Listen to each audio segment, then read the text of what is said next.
ቲክቶክ ላይ ወይም ዩቲዩብ ላይ ትገባላችሁ። ወጣቶች ዘና ብለው ምርጥ ስልክ ይዘው ይህን ሁሉ ያገኘሁት በኦንላይን ስራ ነው ሲሉ ትሰማላችሁ።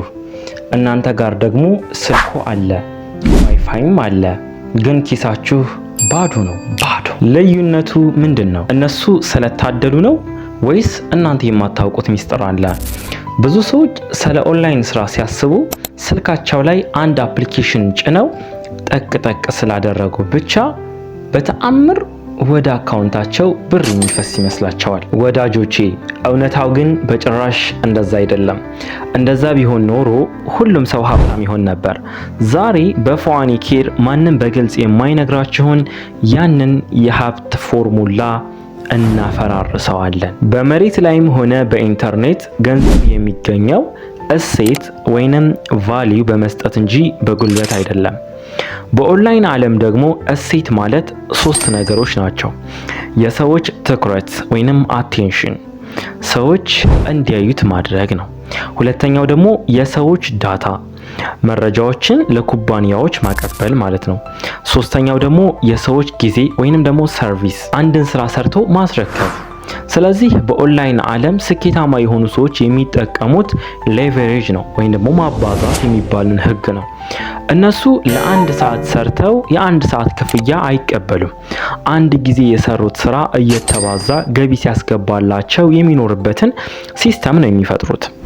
ታዲያ ወደዚህ ስኬት ለመድረስ ምን አማራጭ አለን? በኦንላይን ዓለም 3 አይነት ሰዎች አሉ። የትኛው እንደሆናችሁ እስኪ ራሳችሁን ጠይቁ።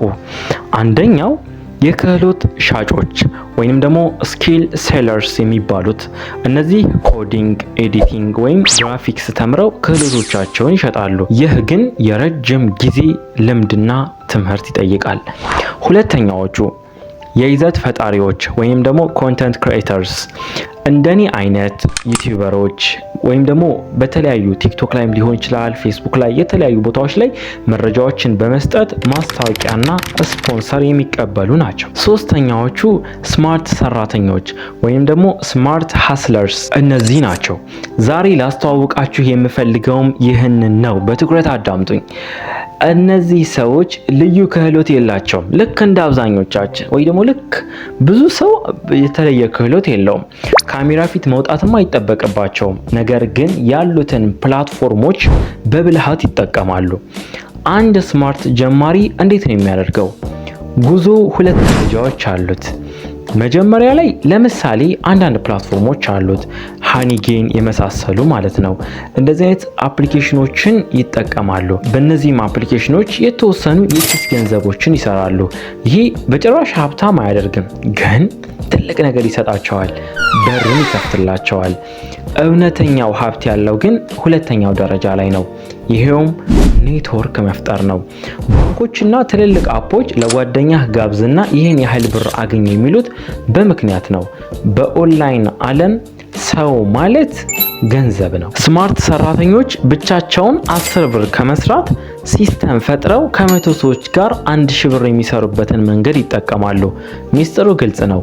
አፕሊኬሽኖቹ ቱልስ ብቻ ናቸው። ገንዘቡ ያለው ግን እነሱን በቲምና በብልሃት በመጠቀም ላይ ነው። እኔ ፉአድ ነኝ። ይሄ ፉአኒ ኬር ነው። የእኔ ስራ እውነተኛ የተረጋገጡና ገንዘብ የሚያስገኙ ቱሎችን ወይንም መተግበሪያዎችን ፈልጎ ለእናንተ ማቅረብ ነው። የእናንተ ስራ ደግሞ እነዚህን ተጠቅማችሁ የራሳችሁን ኔትወርክ በመገንባት ገቢን ማምረት ነው። በኦንላይን ስራ ሀብታም መሆን ይቻላል።